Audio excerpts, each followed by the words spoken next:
Welcome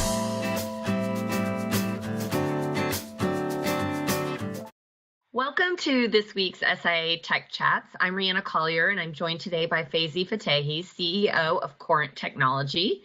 Corent provides a platform to help migrate applications to the cloud and transform them to SaaS. We are delighted to have Feyzi with us today to share some insights into cloud migration. Feyzi also has a tremendous background in building high-performance teams, and he also serves on many boards, giving back not only to the community, but also to our industry. Feyzi, thank you so much for joining us today. It's a pleasure, Rihanna. How are you? Very well, thank you. Let's jump right in.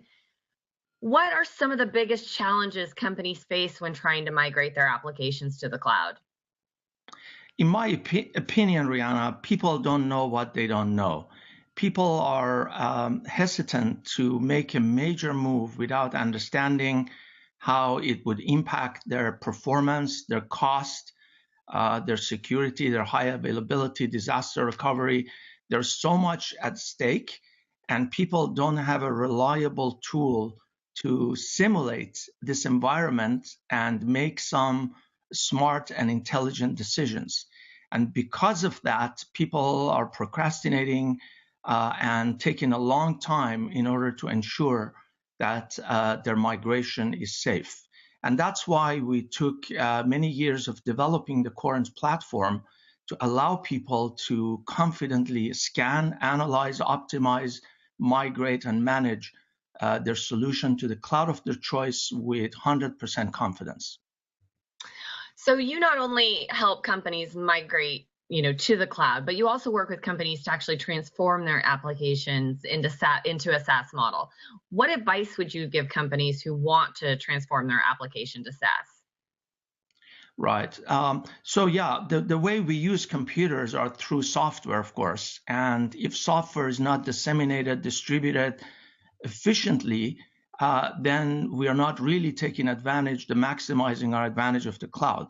So a lot of people are learning the difference between software and SaaS, besides the fact that it's delivered as a service. There are three major categories that people need to educate themselves when they're thinking about delivering their software as SaaS.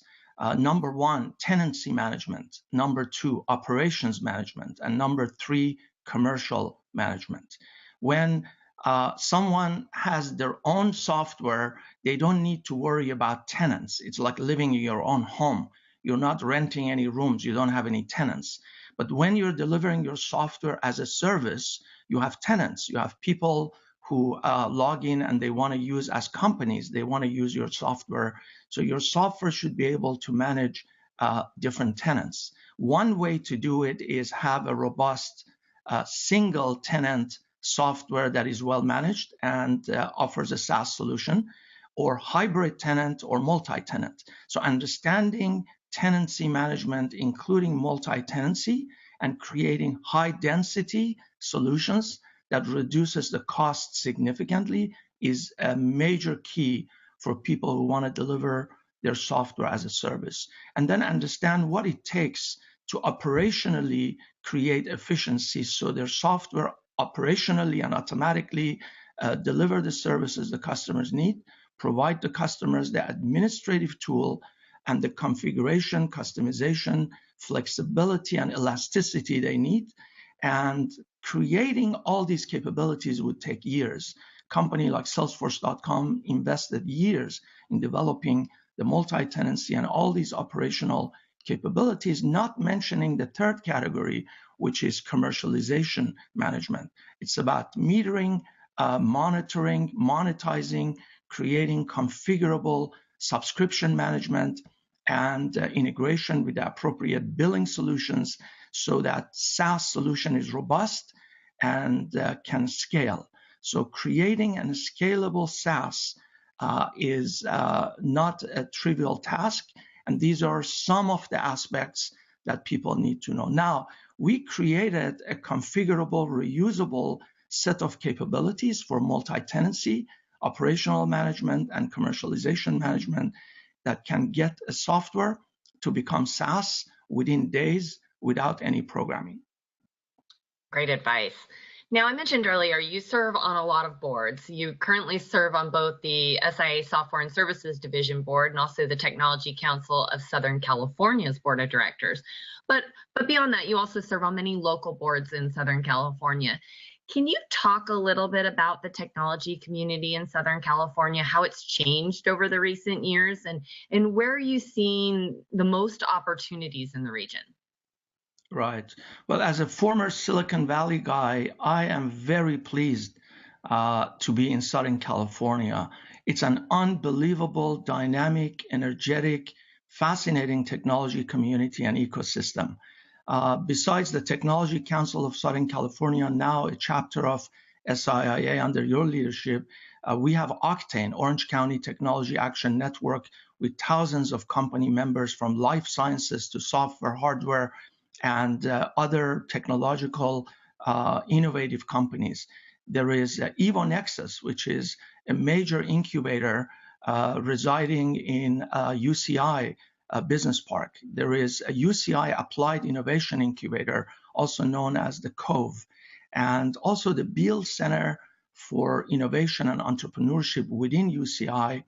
And the UCI itself, being a research university and engineering, computer science, and business school, along with other departments, are really helping boost the innovation and entrepreneurship, not mentioning the Los Angeles scene with media, with e-commerce, phenomenal technological innovation taking place in Southern California. Add San Diego to it, Santa Barbara to it.